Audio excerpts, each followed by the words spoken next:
Tem mais uma webinar lá do Grupo Lama, do nosso Laboratório de Máquinas e Mecanização Agrícola, certo? O assunto de hoje é um assunto bastante importante, bastante interessante, que está bastante em alta, tá? Certo? Que eu venho trabalhando aí pesadamente aí com meus alunos, tanto de pós-graduação quanto de graduação, certo? Que é nesse ambiente de sensoramento remoto, né? Que aí a gente coletar algumas informações da lavoura aí sem o contato físico. E nessa live de hoje, né, com os meus orientandos, Samira, né, minha orientanda de doutorado, e o meu orientando Marcelo, de mestrado, a gente vai trazer aí algumas plataformas, algumas informações de como a gente pode utilizar o sensoramento remoto na agricultura, certo? Lembrando que a gente vai expor aí as apresentações, né? E se vocês quiserem saber mais sobre o assunto, né, ligado ao sensoramento remoto, né, a gente também tem uma página no YouTube, certo? Eu tenho lá uma página que eu compartilho algumas informações voltadas mais para drones na agricultura, né? Chama Drones IAP, com o professor Cristiano Zerbato. Lá a gente expõe algumas informações mais focadas para a utilização de drones na agricultura, certo? E uma informação aí, até em primeira mão, é que até o final desse mês, final de maio, começo de junho, vamos soltar também aí um treinamento online, né, que a gente vai soltar aí focado na utilização de mapeamento aéreo via drones na agricultura, né, desde a parte de configuração do equipamento, atualizações, toda a parte de controle de voo, né, toda a parte de mapeamento aéreo e processamento das imagens até gerar um índice de vegetação, uma decisão agronômica, tá? Tá em edição os vídeos até o final aí nas minhas redes sociais, Instagram, LinkedIn, e no próprio YouTube a gente vai divulgar para vocês, tá certo? Bom, pessoal, 7h04, vamos começar com a apresentação, tá? Meus alunos, Marcelo e Samira, eles vão fazer a própria apresentação, então, né, de antemão agradeço a disponibilidade deles para estar aqui expondo, né, o conhecimento, certo? Eu acho que é bastante importante a gente levar conhecimento, não deixar somente dentro da universidade, e sim expor esse conhecimento chegar no local que tem que chegar, que é para vocês, é para os produtores, agrônomos, técnicos agrícolas, todo mundo ligado aí no agro, tá? Para a gente evoluir. A gente sabe que o Brasil é um grande potencial agrícola, né? A gente sabe que a agricultura é o que segura o PIB brasileiro, né? Principalmente nesses tempos difíceis que a gente está passando, tá? E quanto mais informações a gente tiver, informações de qualidade, melhor para todo mundo, tá certo? Então, vou passar a palavra, né, primeiramente, para minha aluna de doutorado, a Samira, tá? Para ela fazer a sua apresentação e, posteriormente, a apresentação dela, eu passo a palavra para o Marcelo e, no final, a gente vem com as perguntas, tá? Vamos fazer esse bate-papo, tá certo? Então, é com você, Samira, passo a palavra para você. Boa noite a todos, boa noite, professor. Agradeço a oportunidade de estar aqui falando. Para fazer uma apresentação, eu sou engenheira agrônoma, sou formada na Universidade Federal do Espírito Santo, tá? E fiz o meu mestrado em engenharia agrícola na Universidade Federal de Viçosa. Atualmente, eu estou cursando meu segundo ano de doutorado aqui no programa de pós-graduação em produção vegetal do Lama, sob a orientação do professor Cristiano Zerbato. Tá? Eu vou dar início à minha apresentação, que vou compartilhar a tela, só um segundo.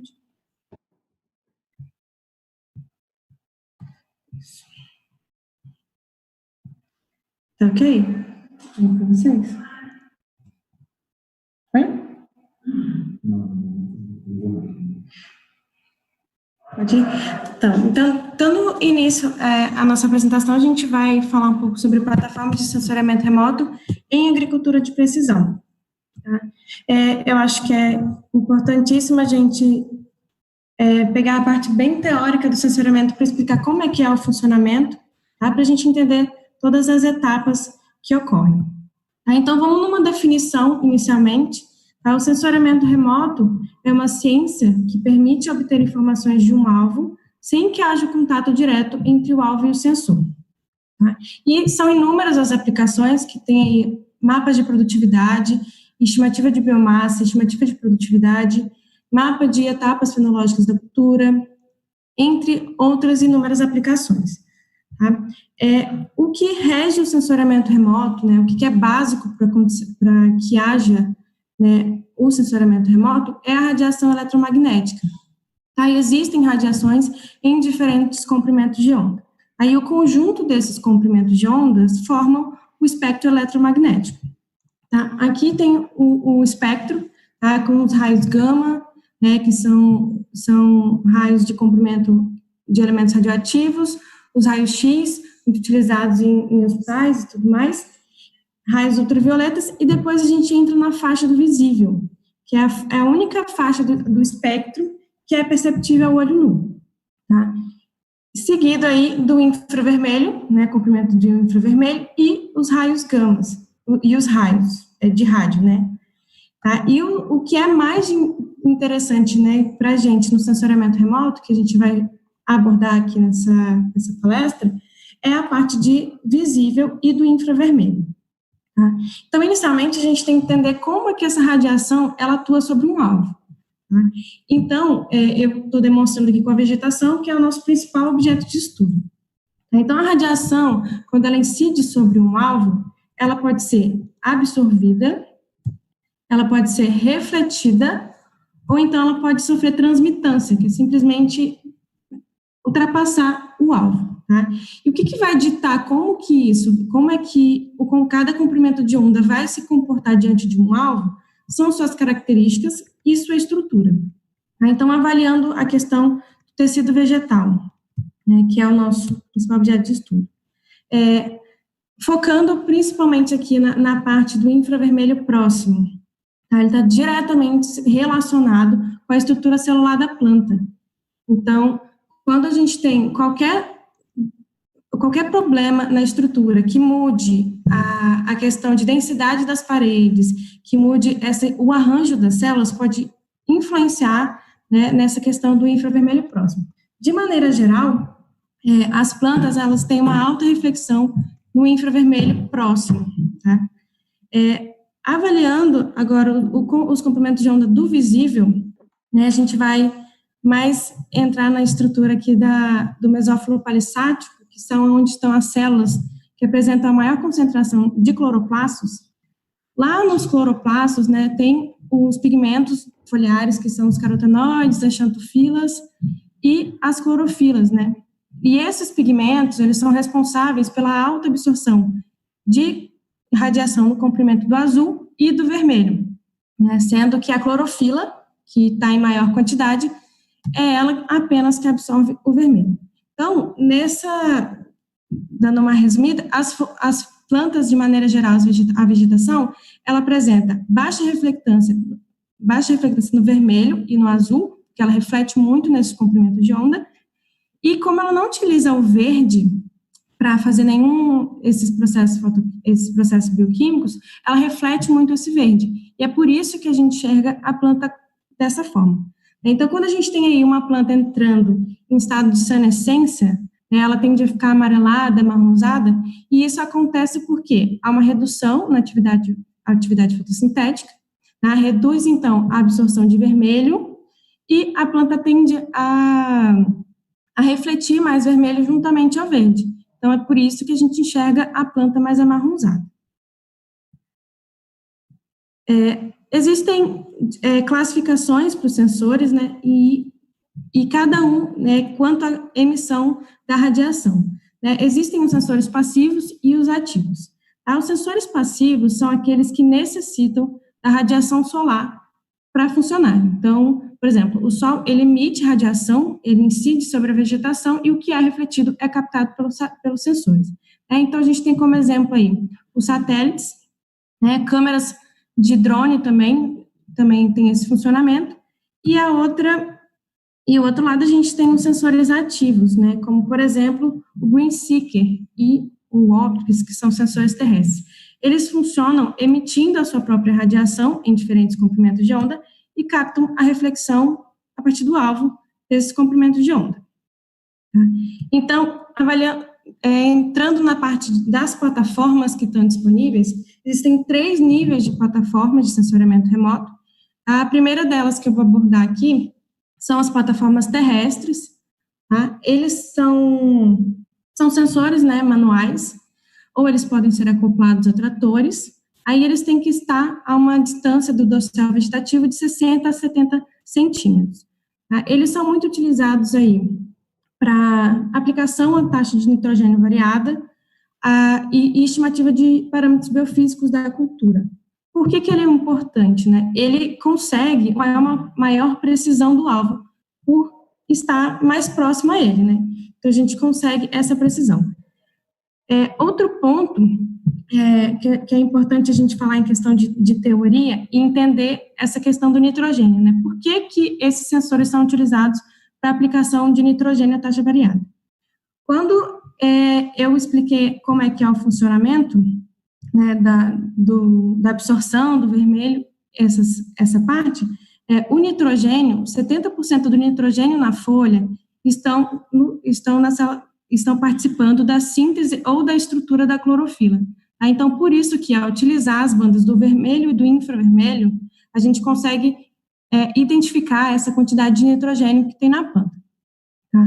Aqui no Lama, a gente tem trabalhado bastante com os sensores, né, o GreenSeeker e o Optrix, que são sensores que dão aí índice de vegetação, e a gente tem utilizado bastante, né, nas culturas da soja, do amendoim, inclusive a gente utilizou nessa última safra para tentar identificar variações de vigor em aplicações de produto, um produto orgânico, e também utilizando diferentes preparos de solo. Tá? Além disso, a gente também está com uma parceria aí com a Embrapa para tentar estimar a partir destes sensores e dados meteorológicos parâmetros biofísicos na pastagem. Tá? A outra plataforma que eu não vou entrar em detalhes é a plataforma aérea, né, que aí inclui os aviões, helicópteros, drones, que é o que mais o Marcelo vai falar. Entrando nas plataformas orbitais, a gente tem, né, que as plataformas orbitais basicamente são satélites, que são corpos que gravitam em torno de um astro, que no caso aqui é o planeta Terra, tá? E existem diferentes finalidades, né? A gente tem satélites militares, satélites meteorológicos, e o nosso de interesse é de natureza terrestre, para avaliar o que está acontecendo na superfície terrestre. Tá? Então, eu vou abordar 4 principais, que são os que têm acesso gratuito, né, que são os mais utilizados aí entre os agrônomos para esse tipo de estudo. Tá? O Landsat, ele foi um que deu início, um programa de satélites que deu início a isso. Ele foi lançado em 1972, a primeira série dele, tá? E depois disso já foram 7 séries, né, estando hoje no 8º, que está em órbita desde 2013. Nesse Landsat, que é norte-americano, tem a previsão de ser lançado o 9 em 2021. O Sentinel, ele foi obtido a partir de uma missão europeia, né, de um conjunto europeu. Então, ele já foram 5 missões. Entretanto, apenas uma dessas é destinada ao mapeamento terrestre, que é o Sentinel-2, que a gente vai abordar. Nesse caso, essa missão ela é formada por uma constelação de 2 satélites. Tá? O CIBERS, ele é muito importante, eu acho que para a gente, pelo fato dele ser obtido a partir de uma parceria entre governo brasileiro e chinês. Então, o INPE teve um trabalho muito forte em cima do lançamento do CIBERS. Inclusive, foram lançados 6 satélites nessa linha, e o último foi lançado em dezembro do ano passado. Esse satélite, ele é composto aí por 3 câmeras que estão acopladas a ele, e 2 dessas câmeras foram construídas pelo Instituto Nacional de Pesquisas Espaciais, o INPE. Tá? E, por último, é o MODIS, que também é um satélite norte-americano. Ele também está a bordo de 2 satélites. a missão MODES, né, ele está a bordo de 2 satélites, que é o Terra e o Aqua, e ele tem como grande vantagem ter uma capacidade de mapear áreas muito mais extensas do que os demais. Existem outras modalidades de satélites, que são aqueles que são pagos, né, que tem uma resolução espacial que eu vou explicar mais à frente, muito melhor. Entretanto, não são muito utilizados por esse probleminha de ser acesso fechado. Tá? Então, vamos dar início à questão das características. O que diferencia esses sensores um do outro são suas características, né? E nesse caso aqui, essas características são abordadas como resoluções. Tá? Então, a gente tem 4 tipos de resoluções, tá? Sendo a primeira delas a resolução radiométrica. O que consiste isso? Né? A resolução radiométrica, ela, quando o sensor ele capta a informação de reflectância do alvo, como eu mostrei lá na imagem, quando ele capta essa informação, ele transforma isso em números digitais. Tá?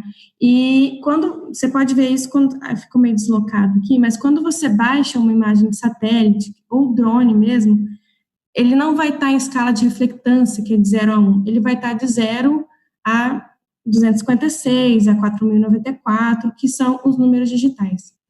Tá? Então, e isso está associado ao número de bits de cada imagem. E como que a gente chega aos tons de cinza? Tá? Então, os tons de cinza são calculados a partir de 2 elevado ao número de bits.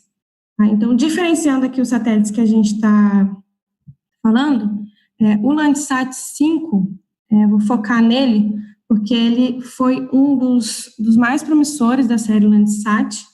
Ele ficou em órbita por mais de 20 anos, tá? Então ele permite estudos temporais e com isso é muito importante a nível de estudo da agricultura.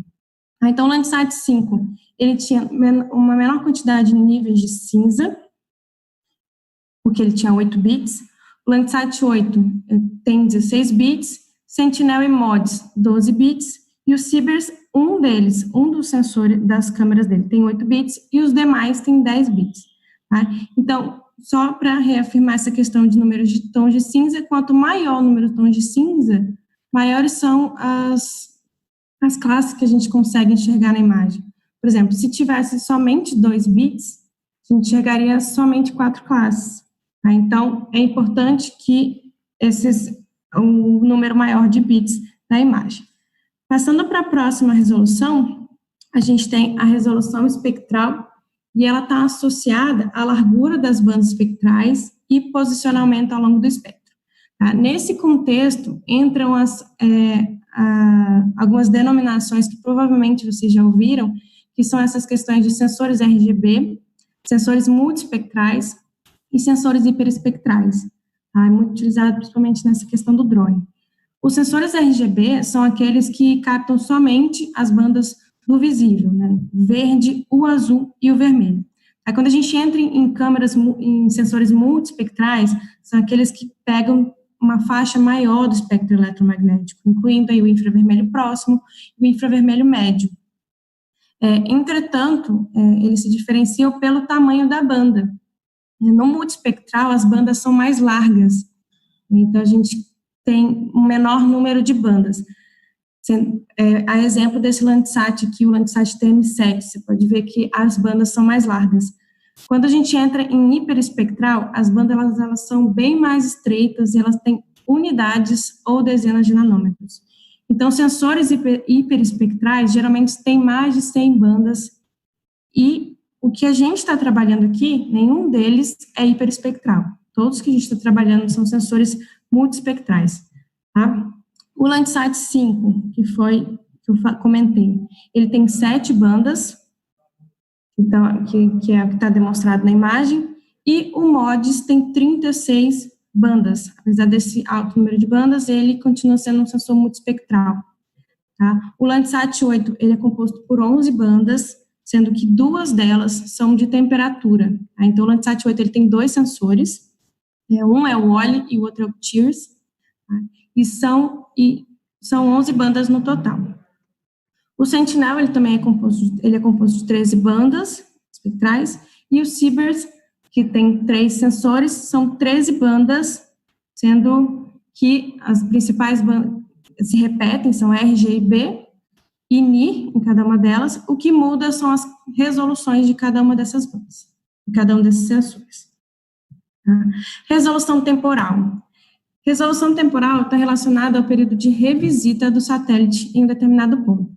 Então, se o satélite passa num ponto hoje, daqui a quanto tempo esse satélite vai passar nesse mesmo ponto? Tá? Então, a gente tem aqui, na série Landsat, essa resolução temporal é na faixa de 16 dias.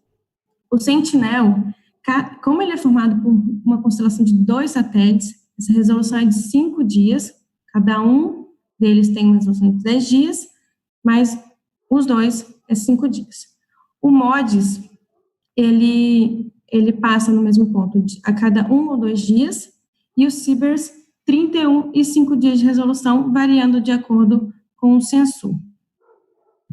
Por último, a resolução espacial, que eu acho que é a mais visada, tá? Essa imagem aqui não é de nenhum desses satélites que eu estou explicando, é só para vocês entenderem como é que funciona isso de resolução espacial. Tá? Então, está relacionado à capacidade de descrever as características geométricas dos alvos contidos nas imagens. Tá? Então, quando a gente tem, por exemplo, representativo, viu, gente? Quando a gente tem uma imagem de MODIS, né, o MODIS tem uma resolução espacial de 250 metros. O que acontece, então?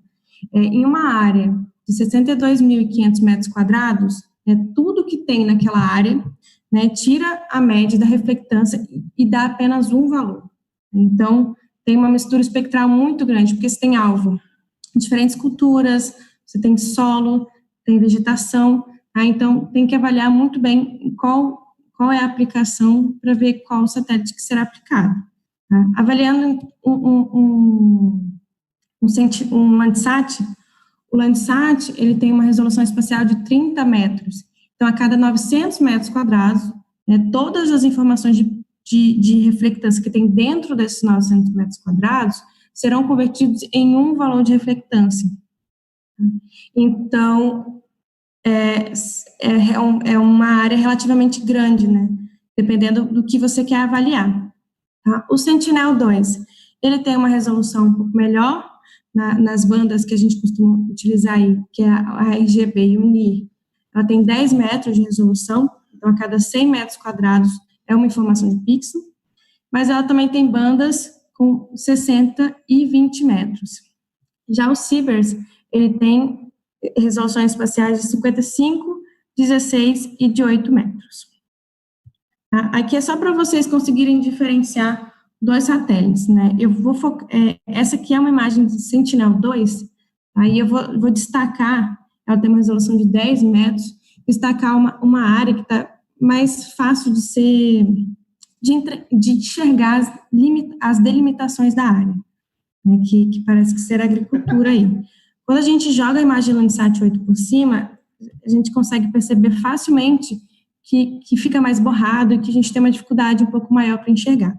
Tá? Então, a resolução espacial está associada a isso, né, essa questão do detalhamento na imagem. Tá?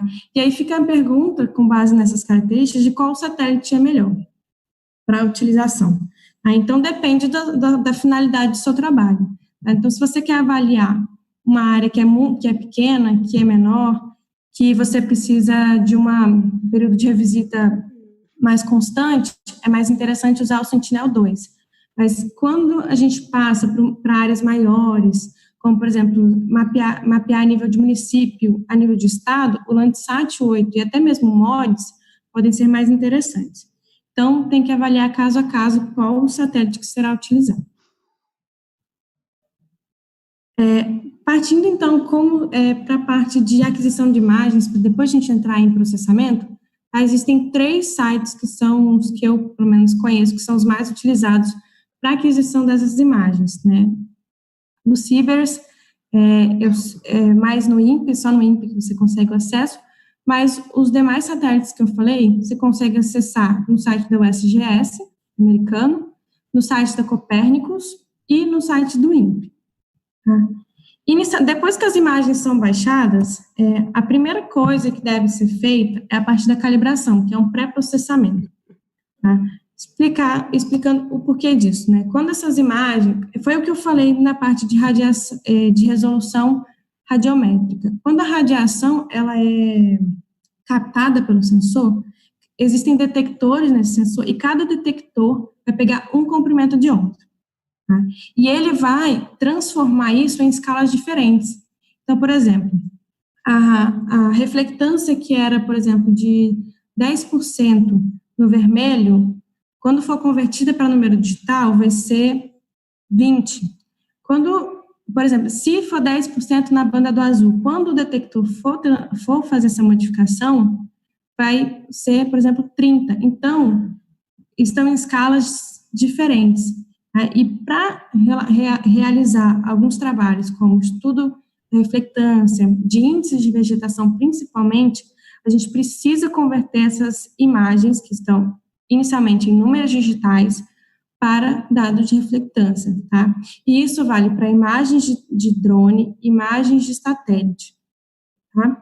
E como que a gente faz isso? Existem uma série de equações que, por conta do tempo, não dá para apresentar, mas são várias as equações, tá? E que levam em consideração dados do dia da aquisição, do sensor e etc. Tá? Todas essas informações, elas vêm quando você baixa a imagem. Tá? Então, vem um arquivo metadado, tá? E você precisa dos dados de azimuth, dados de reflectância máxima e mínima, né, distância Terra-Sol, entre outras informações que você encontra nesse metadado. Outra calibração que é fundamental nessas imagens orbitais é a questão da correção atmosférica. Existem diferentes métodos, mas o que mais é utilizado é esse DOS, que é a correção atmosférica pelo pixel escuro. Tá? Para quem usa QGIS ou pretende iniciar trabalhando com isso, o QGIS ele disponibiliza um plugin que facilita muito esse pré-processamento. Você entra aqui com as imagens, esse plugin, você entra com as imagens e com o seu metadado, tá? E ela já faz essa calibração, essa correção radiométrica e a calibração atmosférica, já te dando as imagens com valor de reflectância. Tá? Com as imagens processadas já em valores de reflectância, pode passar para o próximo passo, que é o que a gente mais tem ouvido falar, que são os índices de vegetação. Basicamente, índices de vegetação combinam informações de duas ou mais regiões do espectro eletromagnético. Tá?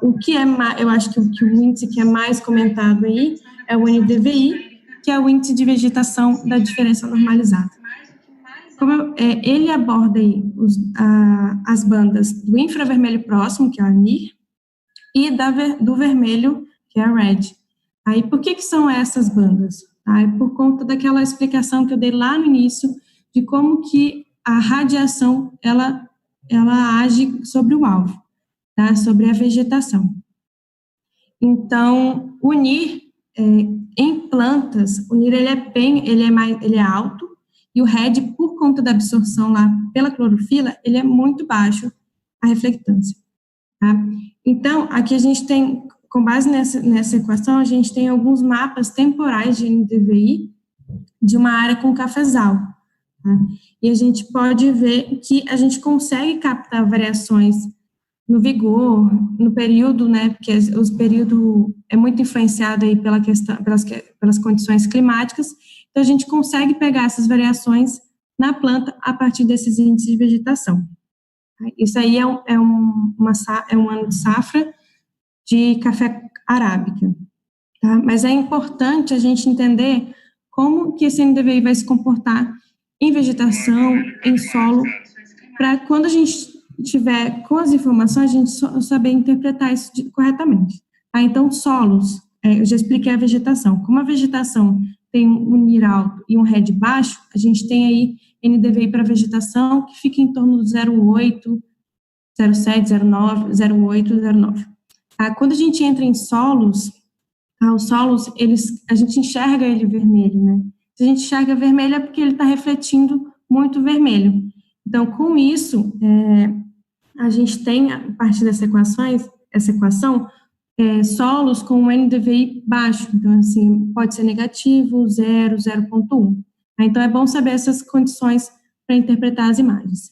Outros índices que são muito comentados aí é o SAV.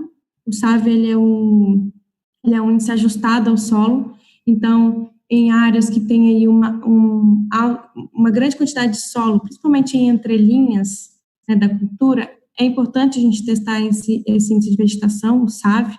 Ele também é baseado nas comprimentos de onda do infravermelho próximo e do vermelho, porém, ele leva em consideração o coeficiente de correção do solo. Tá? Outro índice é o EVI, que é o índice de vegetação melhorado. Ele, além dessas duas bandas, ele leva em consideração também a banda do azul. Tá? Uma questão que é muito comentada e nessa questão do NDVI é o ponto de saturação. Né? Quando a gente tem culturas que apresentam alto índice de área foliar, o NDVI ele tende a saturar. Isso é um problema, já que a gente não consegue, a partir disso, pegar as variações no vigor, seja decorrente de um estresse hídrico, de um estresse por ataque de patógenos. Como eu comentei lá no início dos sensores terrestres, a gente também está trabalhando com as imagens orbitais na cultura do amendoim. Essa aqui é uma imagem de Planet, tá? Eu não entrei em detalhes sobre essas imagens, porque elas não são de acesso gratuito, mas é bom para vocês verem que elas existem imagens com uma resolução um pouco melhor. Né? Aqui é um sistema de amendoim, tá? Com meiose, com cana e amendoim. Tá? Então, você pode ver que a cana, são essas faixas mais claras no triângulo, né? Elas têm um NDVI um pouco menor em relação ao amendoim, por conta exatamente da área foliar. O amendoim tem uma área foliar muito maior. Então, eles são essa faixa mais escura, que tem o NDVI maior. Focando nessa parte que tem uma faixa, tem esse ciclo e uma faixa que está mais claro, a gente consegue identificar aí problemas de germinação, problemas de desenvolvimento das plantas, decorrentes aí no caso foi por conta do produto, que são perceptíveis na imagem, porque o NDVI foi muito baixo nessas áreas. Aqui é só para vocês entenderem as aplicações do NDVI. A gente consegue, como eu disse, dos sensores terrestres, a gente consegue estimar parâmetros biofísicos da cultura a partir desses índices de vegetação. Não somente o NDVI, diversos índices. Eu estou mostrando o NDVI porque no meu mestrado, um dos trabalhos foi avaliar a maturação do cafeiro arábica, né, e compará-los com essa parte de NDVI. A gente tem aqui, à esquerda, a gente tem imagens de drone, né, de 5 datas, e à direita foi uma imagem Sentinel de 3 datas. É perceptível que a resolução espacial delas é muito diferente. Em imagens de drones, a gente consegue atingir resoluções aí de 2,5 centímetros. Então, a gente consegue visualizar muito bem o que é copa da árvore e o que é solo. No Sentinel, a gente já não consegue identificar essas variações. A gente tem uma mistura espectral entre solo, entre café, entre eucalipto, que tinha na área também. Tá? Mas é só para vocês verem que é possível relacionar esses parâmetros com parâmetros da cultura com índices de vegetação. Tá? Aqui, esse é o SatVeg, é só para continuar nessa linha de índice de vegetação, é um site que eu acho que é muito interessante para quem está entrando nessa área e para quem já é da área. Ele é um site que foi construído pela Embrapa, tá? E ele leva em consideração imagens do satélite MODIS, que tem 250 metros de resolução. Aí, o que consiste ele? Você clica, né, em qualquer área do mapa no Brasil, e aí ele dá um histórico de índice de vegetação de 20 anos. Então, como você já entendeu como é que funciona o NDVI da vegetação e do solo, você consegue ver quando que tinha cultura em campo, quando que a lavoura estava em campo, e quando que o solo estava exposto. Então, você consegue ver aí quando que teve safra, anos que tiveram safra, safrinha, tá? Então, eu considero esse um site muito interessante para a gente analisar. Tá? Só para dar continuidade, a gente vai dar uma olhada agora em outras aplicações do sensoriamento remoto, além dessa parte de índice de vegetação. Tá? Os satélites, eles são muito utilizados para mapeamento de uso e ocupação da terra. Aí, então, a gente consegue mapear cultivos agrícolas, tá? Então, e em cima disso, criar gestão, criar medidas a nível de governo, tá? Então, a gente tem aqui, por exemplo, um mapa do Espírito Santo, e todas essas áreas que estão em vermelho são cultivos agrícolas no estado. Tá? Extraindo somente as informações de café, a gente pode ver que nesse mapa aqui, a gente tem todas as áreas cultivadas com café no estado do Espírito Santo, tá? E a gente consegue classificar isso quanto ao tamanho das lavouras, né? A gente pode ver aí que as amarelas são as que têm até 400 hectares. Saindo um pouco da linha da agricultura de precisão, indo para a parte florestal, da agricultura, né? Indo para a parte florestal, esse estudo foi realizado com fragmentos florestais, mas ele é facilmente replicado para análise de expansão da cultura, por exemplo, da soja, do milho e de outras culturas, tá? Só estou dando um exemplo desse que foi realizado com fragmentação florestal em Cachoeiro de Itapemirim. Tá? Inicialmente, a gente tem uma imagem aqui de 1999, que passou por uma classificação, um mapeamento dos fragmentos florestais, e a gente conseguiu perceber que 13,78% do território se encontrava com fragmentos florestais. Tá? Com o passar dos anos, em 2014, foi realizado, com as imagens de 2014, né, do Landsat 8, a anterior foi o Landsat 5, eu falei dos estudos temporais. Na imagem do Landsat 8, foi realizado novamente esse mapeamento e identificou-se que 14,40% do território nacional apresentava fragmentos florestais. Tá? Estudo esse é importante, que a gente consegue fazer análise aí da parte de regeneração e desmatamento, tá? Inclusive, existem vários trabalhos que pegam essa parte de verificar desmatamento, né? O INPE, inclusive, faz esses trabalhos, tá? E consiste nisso, né? E a gente consegue aplicar essa ferramenta também na parte de agricultura. Tá? Pessoal, a minha apresentação, a gente tem que ser um pouco sucinto por conta do tempo, tá? Mas uma breve apresentação do que é o sensoriamento remoto. E se vocês tiverem qualquer dúvida que eu possa tirar, eu estou disponível aí para perguntas e também, se precisarem, mandar e-mail, qualquer coisa. Deixa eu tirar essa apresentação. Oi, Samir. Obrigado pela apresentação, tá? Bastante interessante. Acho que o futuro, na verdade, está na parte de satélite, né? A gente está aí vivendo o ambiente dos drones, né? A gente sabe que a questão do satélite é muito importante, principalmente para a questão de a gente saber um histórico da área, né? Se a gente não tem uma área, ou que a gente vai comprar, ou que a gente for arrendar, né? A gente sabe que, pelas imagens de satélite, a gente tem muita informação disponível, certo? E para continuar, né, as perguntas eu estou recebendo aqui, vou perguntá-los após as apresentações. Vou passar a palavra, então, para o mestrando Marcelo, tá? Vai falar um pouquinho aí da tecnologia aí dos drones, né, Marcelo? Então, passo a palavra aí para você. Fica à disposição.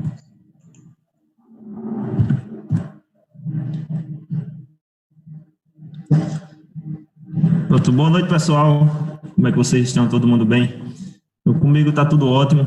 Como o professor Cristiano falou, eu vou estar abordando agora algum tema relacionado a utilização dos drones na agricultura, como é o comportamento desse tipo de plataforma para a obtenção dessas informações. Quando a gente fala em drones na agricultura, a gente entra para um contexto de agricultura de precisão, é um contexto que está interligado com a agricultura digital e a agricultura 4.0, certo? Então, antes de a gente iniciar de fato essa nossa discussão aqui, eu gostaria de fazer uma breve apresentação sobre mim, né? Então, eu sou engenheiro agrônomo, sou formado pela Universidade Federal de Alagoas, campus de Arapiraca. No período de graduação, fiz parte do grupo chamado Grupo Irriga, um grupo que desenvolve pesquisas voltadas para a área de irrigação. Atualmente, faço parte do programa de pós-graduação da Unesp Jaboticabal, no qual estou cursando mestrado em agronomia e produção vegetal. Faço parte do Laboratório de Máquinas e Mecanização Agrícola, o qual venho desenvolvendo minhas pesquisas mais focada na parte de agricultura de precisão. E já que a gente falou da parte de agricultura de precisão, é um pré-requisito para que a gente entre, de fato, na parte de drones, né? Então, para que a gente tenha esse entendimento, né, dos drones, a gente tem que entender qual é a função dele na agricultura de precisão. E, assim, a gente tem que entender o que é a agricultura de precisão, o que ela traz de contribuição para o produtor, quais são os resultados que ela obtém da lavoura e, com isso, gera uma tomada de decisão mais assertiva. Para poder definir a agricultura de precisão, a gente consegue fazer isso com apenas duas palavras. Primeiramente, o gerenciamento, que seria uma maneira de organizar, de planejar e executar as atividades que facilitam todo o processo, né, todo esse trabalho que você tem. Uma segunda palavra seria as variabilidades, seriam as características, particularidades e estado ou qualidade do que é variável. Então, gerenciar as variabilidades, isso define a agricultura de precisão, né? Então, a gente tem uma definição que é baseada no seguinte: a agricultura de precisão é um sistema de produção capaz de promover informações úteis à tomada de decisão com base nas operações de manejo e otimizando o gerenciamento, né, das áreas em atividades agronômicas baseada no princípio da variabilidade. Então, a agricultura de precisão é isso, é tornar um cultivo mais eficiente, buscar informações mais aprofundadas da sua lavoura, para com isso você ter uma tomada de decisão mais assertiva, você conseguir fazer um controle considerando as diferenças que tem na sua lavoura, que tem na sua área como um todo. E quando a gente fala de agricultura de precisão, ultimamente o drone, como é um assunto como é um tema que vem sido comentado frequentemente, é o primeiro assunto que vem na nossa mente, né? Mas a gente tem que saber diferenciar um pouco. Na verdade, o drone, ele é uma ferramenta digital, ele faz parte de um contexto de agricultura digital. Agricultura digital são as tecnologias que vão influenciar, sim, na agricultura de precisão. Mas a agricultura de precisão em si, ela não depende das tecnologias para existir, para trazer resultados eficientes. Muitos agricultores, muitos produtores, já utilizam a prática da agricultura de precisão em suas lavouras, mas não têm esse conhecimento. Mas como assim? Como assim ele tem a agricultura de precisão, ele utiliza dessa prática e ele não conhece? Então, a partir do momento que você faz análise de solo na sua área e você faz uma adubação diferenciada em parte dessa área, você divide a sua área em glebas e faz um controle diferente, isso é agricultura de precisão. Você está fazendo tratamentos na sua área em pontos localizados, você está considerando as diferenças que tem na sua lavoura. Então, isso é agricultura de precisão. E qual seria a função das tecnologias, qual seria a função de um drone para a agricultura de precisão?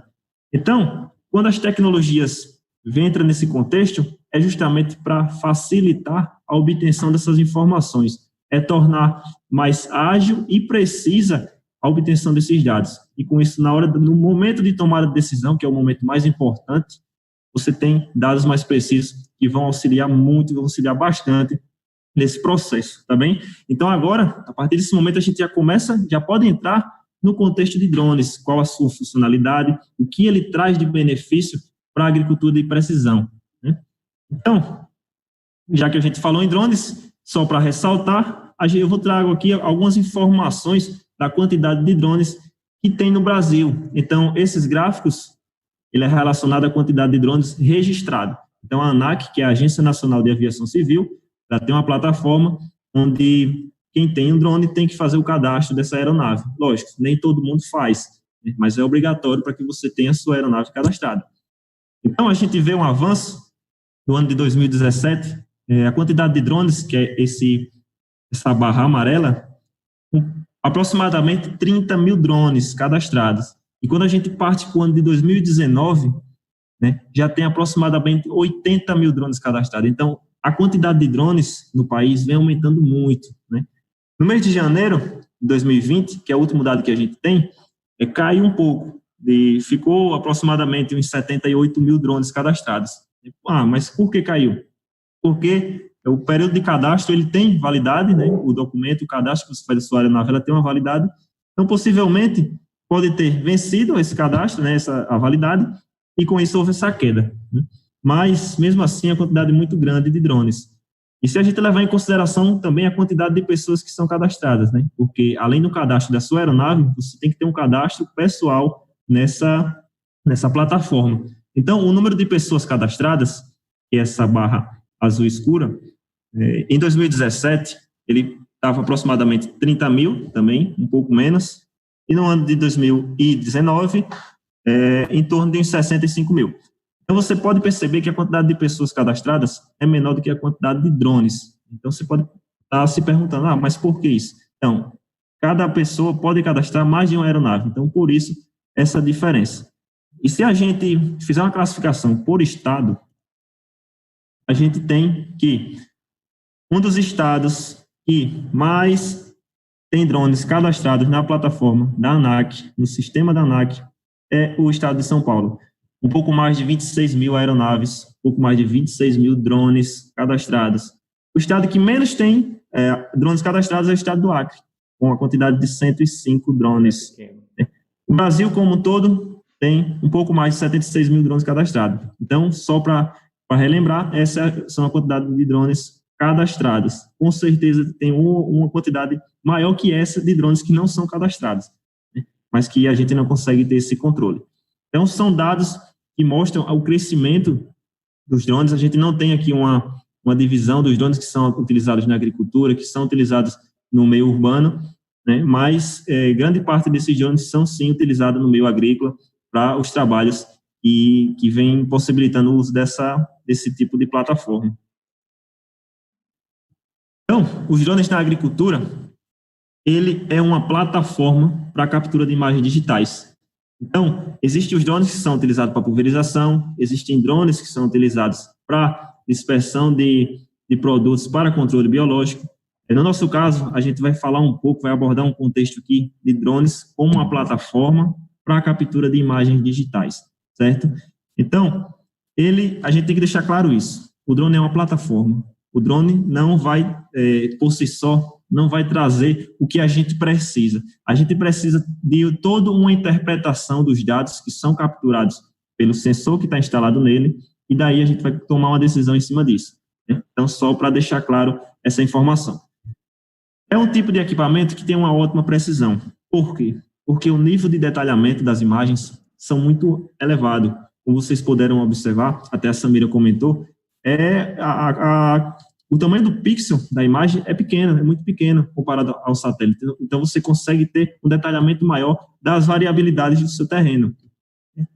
E é o tipo de ferramenta que você consegue usufruir o máximo. Você tem o máximo de aproveitamento desse tipo de ferramenta em campo. Por quê?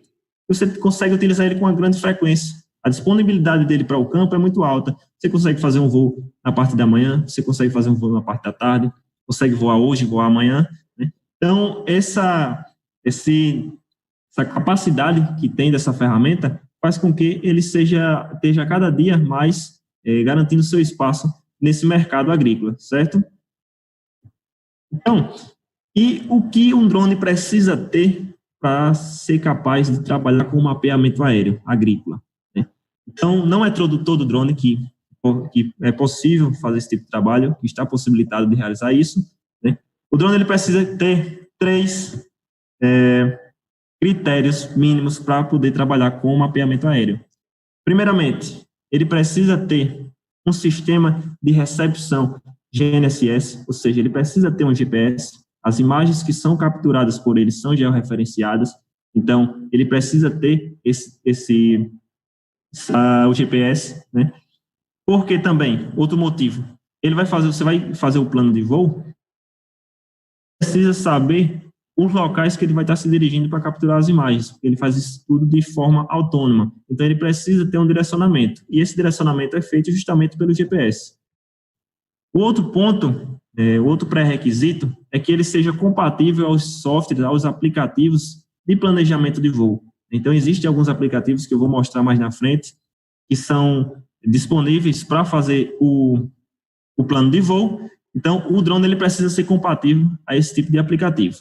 E o último e mais importante é o sensor que vai estar acoplado ao drone. Então, esse sensor é o que vai definir os dados que você vai obter. Então, vamos falar um pouco aqui de GPS, né? Temos aqui 2 drones, ambos são drones, o Phantom 4.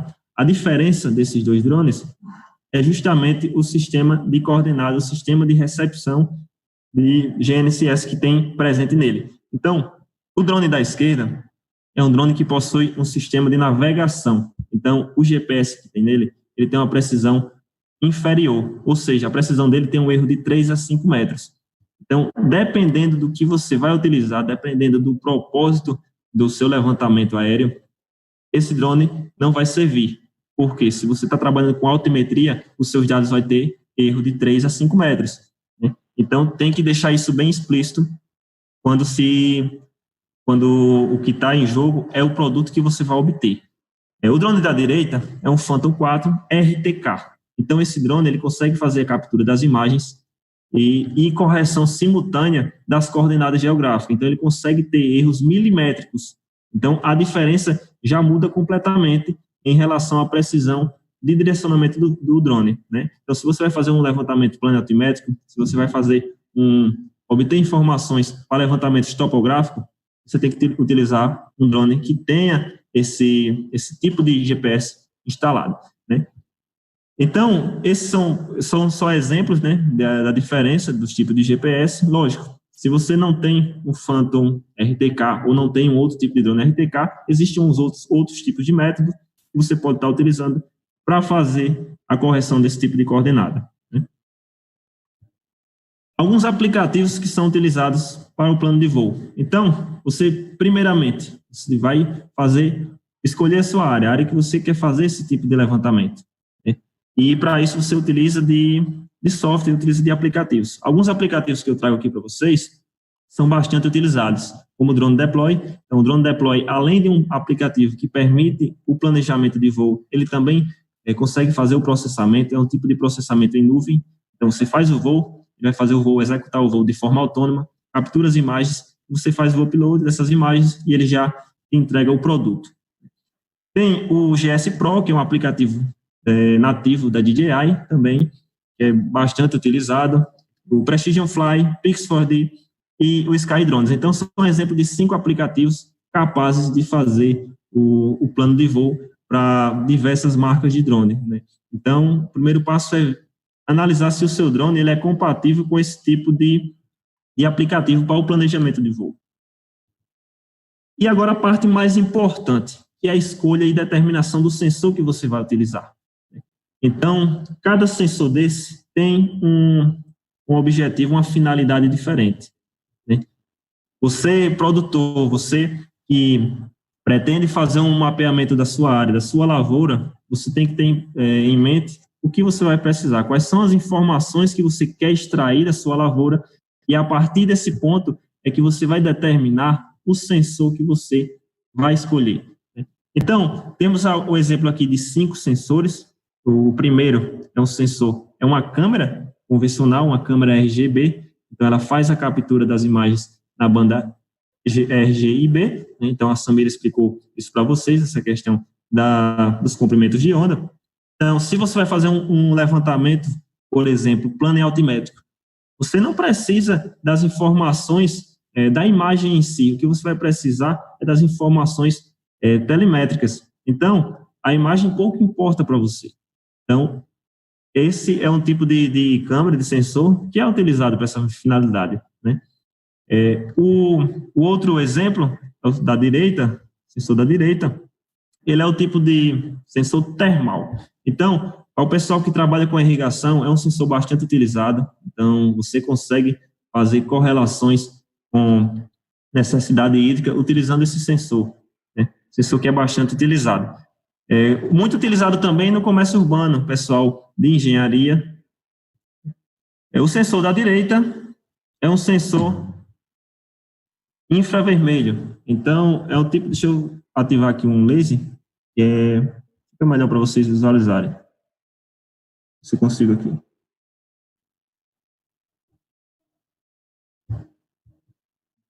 Só um minutinho. Pronto. Todo mundo vendo aí, né? Esse sensor da direita aqui, ele é um sensor infravermelho. Então, qual o motivo de usar esse sensor? Qual o objetivo de estar utilizando esse tipo de sensor? Então, quando você quer obter informações de índice de vegetação, e você precisa utilizar a banda do infravermelho, então você pode utilizar esse tipo de sensor, porque ele tem a banda infravermelho, né, em seu sistema. Então, é um sensor que também é bastante utilizado. E eu deixei por último para falar desses dois, que são sensores espectrais. Então, temos o exemplo aqui, o sensor Micasense, é uma câmera multiespectral que possui a captura das bandas. Ela consegue fazer a captura das bandas do RGB, além do infravermelho e uma banda chamada Red Edge. Esse outro sensor é um sensor hiperespectral. Então, ele consegue fazer a captura de diversas bandas. Então, tem sensores que conseguem fazer captura de mais de 20 bandas diferentes. Então, tudo isso tem que ser levado em consideração no que você, produtor, deseja obter de informações. Eu quero analisar o estado da minha vegetação, quero saber a sanidade, saber se a minha vegetação está com algum estresse. Então, você vai ter que utilizar um sensor que permita o cálculo do índice de vegetação. Então, tem que deixar claro isso, essas informações para o produtor. O sensor é a parte mais importante de todo o processo de captura de imagem. E quando a gente fala em imagens, imagem não é apenas uma foto, um registro da sua área, da sua lavoura. Imagem ela é muito mais que isso. Imagem é um banco de dados, é um banco de informações. Então, com apenas uma imagem que é capturada, você consegue extrair muitas informações do comportamento como um todo da sua lavoura. E como a gente está falando de drones, vale ressaltar aqui tipos de drones, né? Então, existem drones de asa fixa, que são drones particularmente utilizados em grandes áreas, né? Um dos maiores motivos por esse tipo de drone ser utilizado é por sua autonomia de voo ser bem maior quando relacionado aos drones multirotores, né? Já existem drones multirotores que conseguem ter uma eficiência, uma autonomia de voo também bem parecida, né? Mas qual seria outras diferenças entre esses dois tipos de drone? Então, o que acontece? No drone de asa fixa, né, primeiramente em relação à sua nomenclatura, né? Estou falando aqui sempre drones, né? Então, drone de asa fixa, drone multirotor. Então, muita gente pode estar pensando aí, mas isso aqui não é um drone, isso aqui é um VANT. Esse aqui que é o drone. Então, na verdade, esse nome drone, ele é um termo generalizado, como se fosse um apelido dado a essa aeronave aqui. Esse aqui, de fato, é o verdadeiro drone, né? Por quê? Quando em funcionamento, esses rotores produzem um barulho que assemelha-se a um zangão, e zangão do inglês significa drone. Então, como esse nome popularizou, tudo ficou conhecido como drone. Então, um drone de asa fixa, um drone multirotor, né? Na verdade, ambos são VANTs, são veículos aéreos não tripulados. Ambos são RPA, aeronave remotamente pilotada. Então, como esse termo generalizou, então, para a gente, tudo é drone, né? Então, voltando aqui, recapitulando a importância e a diferença dessas duas aeronaves, né? A primeira é por conta da eficiência de voo. Então, como vocês podem perceber, essa aeronave aqui, ela tem apenas um rotor, que é um rotor de impulsionamento. Enquanto o multirotor, ele tem 4 rotores. Então, já dá para imaginar por aí o quanto de energia ele precisa para se manter no ar. Então, essa autonomia de bateria faz com que esse drone seja bastante utilizado também. Então, tendo autonomias de voo de até 1 hora ou mais de 1 hora. Existem drones asa fixa que possuem autonomia de voo de até 2 horas. Então, isso para grandes áreas é uma mão na roda, né? É uma eficiência muito maior, né? E aí, o ponto importante? Primeiro, escolha do sensor. Segundo, o nível de detalhamento da sua imagem. Então, tudo que você quer obter vai depender do sensor, primeiramente, e depois do nível de detalhamento. É esse que define a precisão na obtenção das suas informações. E quando a gente fala de nível de detalhamento das imagens, a gente fala de tamanho de pixel. Então, qual o tamanho de pixel ideal, né? Então, eu trago para vocês aqui um exemplo justamente desse detalhamento das imagens. Então, temos 5 exemplos aqui, que são de uma única imagem, então é a mesma imagem nos 5 exemplos. O que muda aqui é o detalhamento das imagens. Então, na primeira imagem, a gente tem apenas 10% do seu detalhamento. A gente só consegue observar aqui, notar 10% do que a imagem realmente nos mostra. Na última imagem aqui, a gente tem 50%. Então, a gente pode observar que, mesmo assim, ainda é difícil de identificar o que é essa imagem, né? Então, em uma outra classificação, a gente já tem uma variação de 60% até 100%. Então, na imagem de 100%, a gente percebe que a cultura era uma cultura e a cana-de-açúcar, né? Então, por que eu trago essa imagem aqui? Qual a importância dessas imagens? Então, é justamente mostrar para vocês o detalhamento, a importância do detalhamento. Se eu quero saber aqui que cultura é essa, então eu consigo saber aqui que é uma cana-de-açúcar. Se eu sei qual é a cultura, mas eu quero apenas delimitar o que é uma parte aérea, o que é um corpo, o que é o solo, eu já consigo até fazer por aqui, por essas imagens de 30%, de 20%. Então, já está bem nítido aqui o verde, a parte mais esbranquiçada e a parte mais avermelhada, que é do solo. Então, isso tudo só complementa a resposta do depende quando alguém perguntar qual o melhor tamanho de pixel. Então, o que você quer? Qual a importância do seu levantamento? O que você quer extrair de informações? Isso é o que vai te fazer determinar o melhor tamanho de pixel.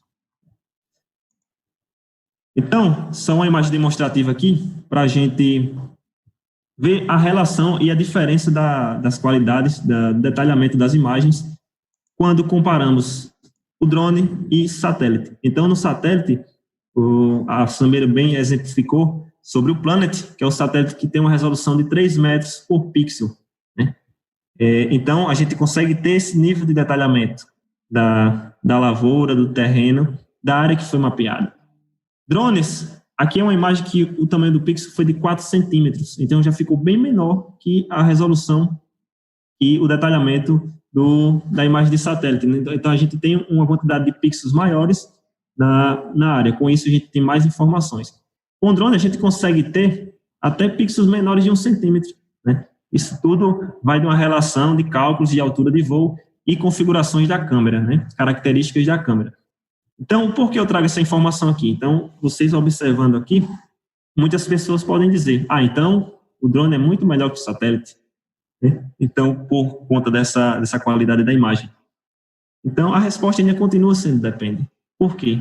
O que você quer extrair de informações dessa área? Isso é o que importa. Eu quero ter um detalhamento. Aqui é uma área pequena, né? A gente tem que levar em consideração isso. Uma área pequena, uma área experimental. Então, a gente não consegue ter um detalhamento numa imagem de satélite, mas a de drone tem. Então, a gente tem que focar nisso. Se são áreas grandes, satélite sim tem suas vantagens, né? O drone tem algumas vantagens também. Então, ambos têm vantagens e desvantagens. Quais seriam as vantagens do drone em relação ao satélite? Você consegue ter um aproveitamento melhor do seu uso, né? Você consegue meio que escapar de alguns fatores que impliquem na obtenção dessas imagens por satélite também, como a presença de nuvens. Então, lógico, as nuvens, se for para um índice de vegetação, sim, elas vão influenciar. Então, as nuvens é um problema, sim, quando se trabalha com a reflectância, a obtenção de imagens a partir de reflectância, né? Mas quando se quer trabalhar, por exemplo, com levantamento planimétrico, você já escapa desses empecilhos, vamos dizer assim, né? Então, só para ressaltar aqui a diferença no detalhamento das imagens. Então, no drone a gente consegue ter um detalhamento bem maior em relação a satélite. E aqui eu vou mostrar um pouco para vocês sobre o trabalho que eu estou conduzindo aqui na Unesp. É um trabalho que leva em consideração também a utilização dos drones, né? E ao detalhamento das imagens. Então, o detalhamento da imagem, na pesquisa que eu estou conduzindo, é o fator principal, né? Ele é que determina a eficiência ou não do método que eu estou avaliando. Então, eu estou fazendo um estudo em relação a falhas no canavial, onde, a partir dessas imagens aéreas, eu estou fazendo essa extração das falhas. Então, inicialmente, tem uma imagem aqui demonstrativa do canavial, onde a gente tem linhas de plantio, e em meio a essas linhas, a gente tem algumas falhas maiores, né? Falhas um pouco menores, quase imperceptíveis, mas são falhas, né? Aqui. E o que acontece? Onde o drone entra nessa parte. Então, o drone vai fazer todo o mapeamento da área, né? Após esse mapeamento, depois de uma série de processamentos, a gente vai fazer a extração dessas linhas de plantio e posterior extração dos pontos de falha. E onde o detalhamento entra nesse quesito? Então, o detalhamento é crucial. Se o tamanho do pixel for muito elevado, o que a gente vai ter é uma não identificação das falhas, principalmente de falhas menores, né? Ou até ele faça uma consideração de um ponto que não é falha como sendo falha. Então, porque o pixel, quando ele é maior, ele vai pegar uma maior parte do terreno e calcular uma média e transformar aquilo em uma informação. Então, quanto maior o tamanho do pixel, menor vai ser a precisão na obtenção dessas informações. Então, no meu caso, no meu estudo, eu estou avaliando justamente isso, a precisão dessa ferramenta, dessa plataforma que é o drone, na obtenção dessas imagens para a extração dessas falhas, né? Então, essas falhas, elas são presentes em todos os canaviais. Então, independente da idade do canavial, essa falha, ela é presente, né? Falhas maiores, elas são presentes em menor proporção. Entretanto, são falhas facilmente identificáveis. Por quê? Se eu tenho um alvo maior, se tem um objeto maior, esse objeto vai ser, sim, com certeza, identificado com a maior facilidade. As falhas menores, elas são identificadas, para serem identificadas, ela precisa de um detalhamento maior, né? Então, tem toda uma relação também de impactos que as falhas ocasionam na produtividade, que a gente precisa estar analisando também. Então, mas tudo isso depende da qualidade da imagem, depende desse detalhamento, que é influenciado pelo tamanho do pixel, certo? Então, essa aqui é uma funcionalidade que o drone pode estar sendo utilizado, né? Que é na leitura de falhas em canaviais. Pode ser utilizado para aferir população de plantas, pode ser utilizado para irrigação, desde a implantação de projetos de irrigação, como também para analisar o sistema em si, né? Pode ser utilizado para levantamento de informações relacionadas à sanidade da lavoura. São infinitas as utilizações desse tipo de plataforma, né? Então, pessoal, essas eram as informações que eu tinha para trazer para vocês, deixar vocês um pouco mais informados sobre essas funcionalidades desse tipo de aeronave, né, desse tipo de plataforma, que é o drone, que a cada dia vem garantindo mais o seu espaço. Então, se ficou com alguma dúvida, quer entrar em contato comigo, pode mandar um e-mail, podem falar no Instagram, que a gente conversa e discute um pouco melhor também sobre isso. Beleza? Valeu, pessoal. Obrigado.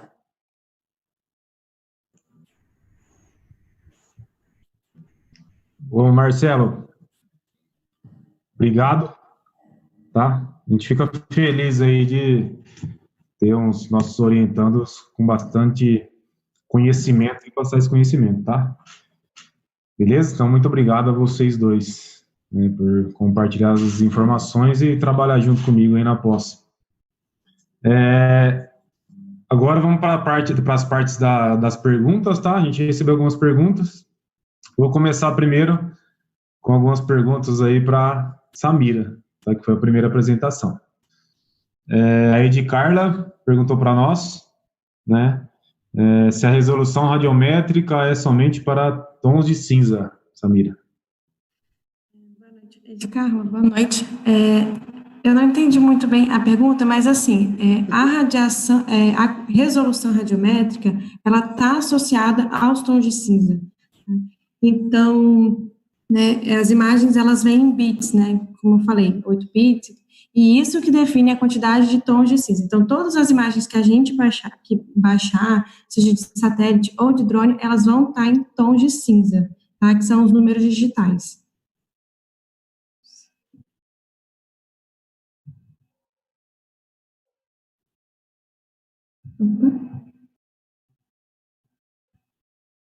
Professor, não.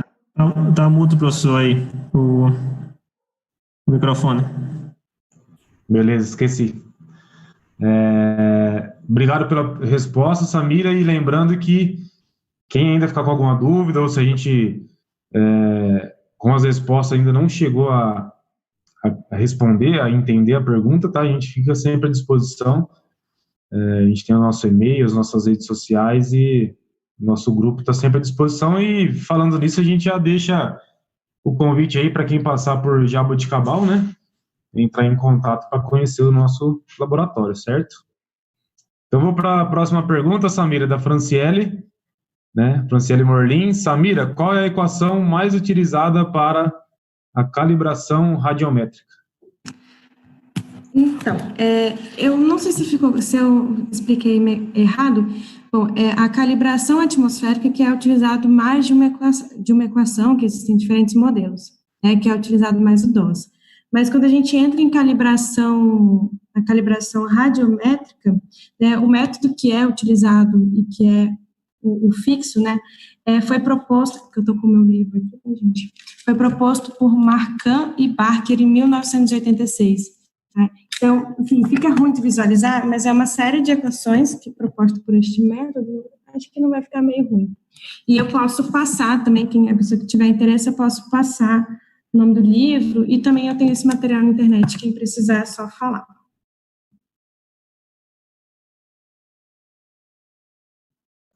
Beleza. Respondi.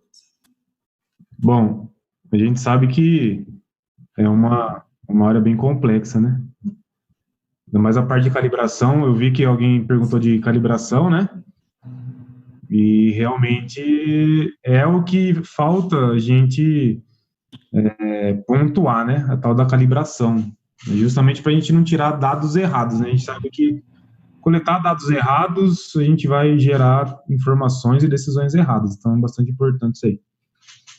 Vou fazer uma outra pergunta para você, Samira, do João Pedro de Souza. Cada vez mais se usam ferramentas online que contêm imagens de satélite para a geração de índices de vegetação. Qual a sua opinião sobre a qualidade desses dados e se eles condizem com a realidade? Pedro, o nome? João Pedro de Souza. Isso. Boa noite, João Pedro. O que acontece? Eu não sei qual que é a finalidade da utilização dessas imagens que você usa. Eu acho que esses sites, né, e eu vou estender um pouco também a questão para os drones, que existem também algumas plataformas que fazem já a geração desses índices, eu acho que é um pouco que uma caixinha preta. Então, assim, não sabe como é que foi feito, como que está sendo realizado. Então, eu recomendo que todas as imagens, principalmente quando a finalidade é pesquisa, realizar esse processamento em algum software que tem aí, a gente tem o QGIS, que é de acesso livre. Então, é um pouco mais trabalhoso, mas é muito mais confiável você gerar todas as etapas necessárias para realizar esses índices. Beleza, Samir. Se me permitir, eu quero complementar. Eu até escrevi algumas coisas no comentário lá que eu acho que o sensoramento remoto não tira a sujeira da botina de ninguém, né? Eu acho que é uma ferramenta, o satélite é uma ferramenta, os sensores terrestres são uma ferramenta, o drone é uma ferramenta, né, para a gente obter alguns dados, e em cima desses dados a gente se localizar na lavoura, enfim. Mas, né, a gente nunca pode esquecer de realmente fazer a checagem a campo, né? Eu acho que é bastante interessante fazer a checagem a campo, visto que a agricultura de precisão é um gerenciamento diferenciado, e as tecnologias a gente utiliza para melhorar o nosso gerenciamento e para tomar decisão mais assertiva, né? Não existe, né? Eu sempre gosto de falar que a agricultura de precisão não é uma varinha de mágica que bate em cima da lavoura, ela vai produzir mais, né? A palavra-chave em agricultura de precisão é banco de dados, né? Então, se a gente tiver um banco de dados da lavoura, histórico da área, aí sim a gente vai ter decisões mais assertivas. Beleza, João Pedro? Leandro Ferreira, acho que você citou alguma coisa de maturação, né, Samir? Ele me pergunta pergunta para a gente o que vocês conhecem sobre mapa de colheita para café. Bom, essa parte da cafeicultura eu trabalhei lá em Viçosa, então esse trabalho continua sendo feito lá. A ideia é que, assim, como o café arábica tem uma maturação muito irregular, a nossa ideia era tentar identificar o momento ideal, né, de colher, entrar com a colheita, a partir de índices de vegetação, sem precisar ir a campo, toda aquela trabalheira.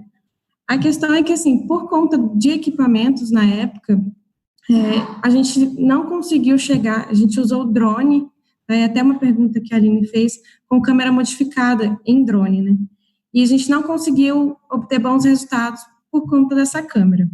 Com o satélite, né, a gente usou o Sentinel, em um dos dias avaliados, a gente conseguiu sim identificar correlação entre a maturação e o índice de vegetação da diferença normalizada do NDVI. Mas para chegar ao ponto de indicar o momento ideal para a colheita, tem que realizar muito mais estudos, né? E lá em Viçosa eles deram continuidade a esse trabalho de maturação e o momento ideal da colheita. Beleza. Não sei se ele quis dizer também sobre sensoramento em colhedoras, né? Para a gente saber a produtividade real da lavoura. Existem alguns sensores, né, em colhedoras, né? Porém, a gente não vê muito no campo. Mas eu acho que o ponto forte está aí, né? Da gente extrair informações via sensoramento remoto e, por exemplo, né, uma das aplicações é estimar a produtividade, né? Em certo ponto. Por que estimar, né? Porque pode acontecer alguma coisa antes da colheita que a produtividade vai lá embaixo. Então, a gente sempre estima da melhor maneira possível. O sensoramento remoto está aí para a gente tirar essas informações. Beleza? Eu vou perguntar agora para o Marcelo, né, uma pergunta da Aline, né, Aline Alcântara, se sensores e drones são vendidos separadamente, e muitas vezes o custo de um gimbal é elevado. Você acha que a utilização de adaptações pode afetar na qualidade da resolução radiométrica e como? Então, Aline, obrigado pela pergunta. Então, quando a gente não trabalha com o sistema original, a gente já está assumindo um risco, né? Então, adaptações, o nome já diz tudo, é uma adaptação. Então, o resultado que você vai obter, ele vai sofrer um impacto disso. O gimbal é um dos principais objetos, um dos principais implementos do drone e consegue obter uma imagem de qualidade, né? Ele evita muito arrastamento das imagens, né? Ele consegue manter a imagem estável. Então, quando você faz uma adaptação numa aeronave, seja ela qual for, você está sujeito que ela não obtenha o mesmo resultado de um sistema original. Então, vai depender também de como é feita essa adaptação, né? Vai ter interferência na qualidade da imagem? Vai sim, né? Mas tudo vai de um processo de como que é feita essa adaptação. Beleza, Marcelo. E lembrando que não é somente os sensores também, né? Eu recebi algumas perguntas essa semana até, de alguns alunos de outras instituições, fazendo análises aí de áreas, até mesmo com satélite, e perguntando, professor, você acha que a mesma cultura em regiões diferentes, a gente vai encontrar valores de índice de vegetação diferente? A gente sempre tem que lembrar a questão na genética, né? Tá vendo que a agricultura de precisão eu sempre falo que tem que ser um bom agrônomo para mexer com a agricultura de precisão, né? Tem que lembrar lá da genética, né? Genótipo é igual a fenótipo mais ambiente, né? Então, o mesmo genótipo, se colocar, né, o fenótipo é igual ao genótipo mais o ambiente. O mesmo genótipo, se eu colocar em ambientes diferentes, ele vai dar fenótipos diferentes, né? Ele vai se comportar de maneira diferente. Então, acho que tem que estudar a realidade da região, né, estudar a realidade do local, da sua fazenda e criar os seus próprios algoritmos, suas próprias calibrações, tá? Mas lembrando que Professor, e até mesmo utilizando o mesmo genótipo, o mesmo ambiente, as condições climáticas em si vão afetar na qualidade, né? Então, você vai ter resultados diferentes. Então, são muitas variáveis que vão influenciar na obtenção dessas informações. Justamente, você tem uma área do lado da outra, o cara fez um manejo de um solo diferenciado do seu vizinho, né? Um tem mais palhada, outro menos, isso tudo vai refletir na planta, tá? E sempre tem que lembrar que a gente está lidando com um ser vivo, né? Isso. Bom, vamos para frente. Jean Lucas Oliveira, parabéns pelas apresentações. Marcelo, você acredita que diferentes condições de terreno influenciam nas leituras com drones? Então, Jean, obrigado pela pergunta. Essas condições de terreno seriam, se for baseada no relevo ou seria tipo de solo? Então, se for baseada no relevo, influencia sim. Por quê? Quando você faz o planejamento do voo, você determina uma altura de voo. E aquela altura de voo selecionada é do ponto de decolagem do drone. Então, se em algum momento, em parte da área, você tem uma diferença no relevo, em partes mais altas, mais baixas, então você vai ter uma diferença na qualidade da imagem. Você vai ter uma diferença ali na quantidade de pixels, né? Se for um terreno muito acidentado, essa diferença vai ser muito grande, né? Mas se for um terreno que tem uma declividade relativamente baixa, então você não vai ter tanta diferença, né? Uma dica que é utilizada é o seguinte: é você sempre fazer um voo da parte mais baixa do terreno, porque aí você vai fazer com que a qualidade da imagem seja mais alta, seja mantida. Então, você tem que fazer todo esse raciocínio, tem que ter análises prévias da sua área para poder fazer uma determinação na área como um contexto geral. Tem que levar em consideração todas essas variabilidades desde o planejamento do voo, né? Beleza. Lembrando que na hora do processamento, na verdade, o software ele padroniza o tamanho do pixel, né? Sim. Ou seja, a gente tem que ter um mapa na mesma escala, então não podemos ter tamanho de pixels diferente no mesmo mapa. Isso. E se a área for bastante declivosa, como a Samira estava falando lá da terra dela, né, Samira? Os cafés de montanha, o importante é você separar os planos de voo, né? Claro, sair da parte mais alta, né? Para não ocorrer acidentes aí. Mas aí estudar a área previamente. O Google Earth é uma ferramenta bastante importante para você já previamente estudar a declividade da área. E aí você faz planos de voo diferentes, né? Separados. Beleza? É isso aí. Qual índice você usa para monitorar irrigação? Leandro Ferreira. Acho que é uma pergunta que todo mundo quer saber, na verdade, né? Mas a gente está com irrigação. Então, pessoal, responder aí. Isso. Obrigado pela pergunta, Leandro.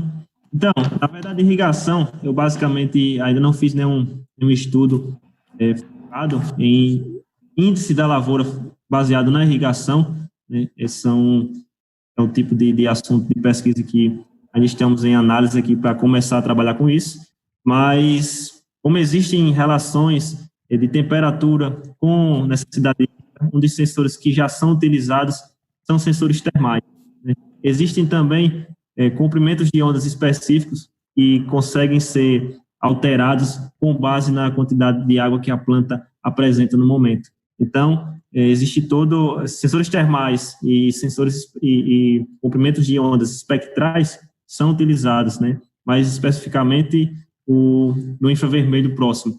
Então, são basicamente esses dois que são utilizados para a irrigação em si. Beleza, Marcelo. Marcelo é bom para falar isso porque, na verdade, na graduação de você trabalhou bastante com irrigação, né? Isso. A gente está tudo aí junto com o Lucas, que é um pós-graduando aqui também, acho que ele está até assistindo a gente aí, né? Para a cultura do amendoim, que é uma cultura bastante importante para a nossa região, para estudar esse comportamento, né? Uma outra pergunta aqui do Marco Félix. Parabéns, quais as possíveis aplicações da utilização de drones na área de melhoramento de plantas? E qual a solução quando não tem disponível sensores calibrados? Então, Marcos, obrigado pela pergunta. Então, você tocou num assunto importante, justamente a calibração de sensores. Infelizmente, ainda anda passos lentos nisso, é muito falho. Comumente a gente encontra essas falhas, que é a calibração de sensores utilizados para drones, né?